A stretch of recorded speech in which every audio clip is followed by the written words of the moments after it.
मेरे और आपके आका गैबदा नबी मुस्तफ़ा करीम रऊफ़ुर रहीम सल्लल्लाहु अलैहि वसल्लम फरमाते हैं, माँ बाप की रज़ा में अल्लाह की रज़ा है, माँ बाप की रज़ा में अल्लाह की रज़ा है, और माँ बाप की नाराज़गी में अल्लाह की नाराज़गी है। एक साहब ने पूछा, या रसूल अल्लाह सल्लल्लाहु ताला अलैहि वसल्लम, मेरे आका मेरे माँ बाप आप पे कुर्बान, सबसे ज्यादा अल्लाह अकबर मुझ पर किसका हक है? आका से पूछा सबसे ज्यादा मुझ पे किसका हक है?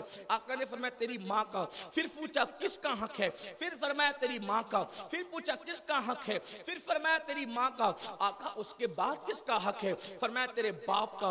अल्लाह अकबर, जिनके हुकूक याद रखना, मस्जिद में चंदा देना बड़ी चीज है। जिसने अल्लाह की राह में दिया गोया कि उसने अल्लाह को कर्ज हंसना दिया।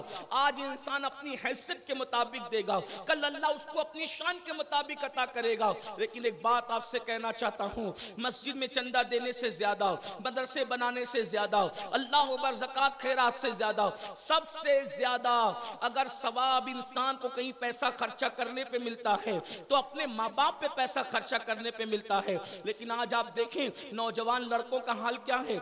जो लोग कमाते हैं, जितना कमाते हैं उसका 10% घर में देते हैं, और घर में देने के बाद 90% दोस्तों में उड़ाते हैं। पार्टियां हो रही है, इधर उधर घूम फिर हो रहा है, इधर उधर फजूल खर्चियां हो रही है।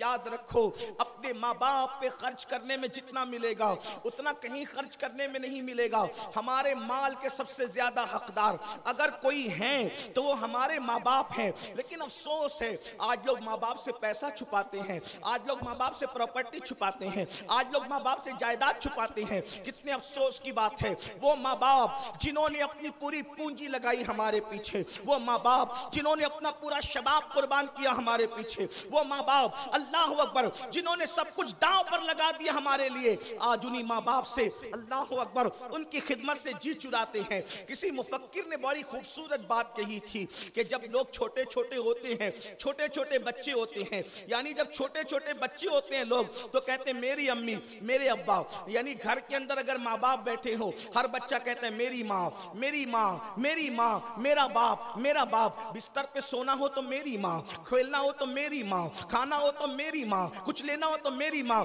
बचपने तक ये रहता है, यानी जब तक माँ बाप एहसान करते हैं बच्चा कहता है मेरी माँ मेरा बाप, मेरी माँ मेरा बाप, मेरी माँ मेरा बाप। हालांकि अगर बच्चों को चिढ़ाना हो, कोई किसी का हाथ पकड़ कर दे कि मेरे अब्बू है तो बच्चा रो के कहता है नहीं ये तो मेरे अब्बू है, ये तो मेरी माँ है। ये हाल होता है। लेकिन जब जवान हो जाता है बच्चा, माँ बाप बूढ़े हो जाते हैं और बीमार पड़ते हैं तो एक भाई दूसरे को कहता है ये माँ सिर्फ मेरी थोड़ी, ये तो तेरी भी माँ है। वो कहता है तेरी भी माँ है, वो कहता है तेरी भी माँ है। यानी जब माँ बाप से नेमतें लेने की बात हुई तो मेरी माँ मेरा बाप कहते रहे, और जब माँ बाप पे खर्च करने की बात आई तो तेरी माँ तेरा बाप करने लगे। सुन लो, जो माँ बाप को तरसाते हैं, जो माँ बाप को तड़पाते हैं, जो माँ बाप की बद्दुआ लेते हैं, अगर वो काबतुल्लाह शरीफ के अंदर सजदा करते करते मर जाए अल्लाह अकबर तो भी वो खुदा के गजब का शिकार है। इसलिए कि माँ बाप राजी है तो खुदा राजी है।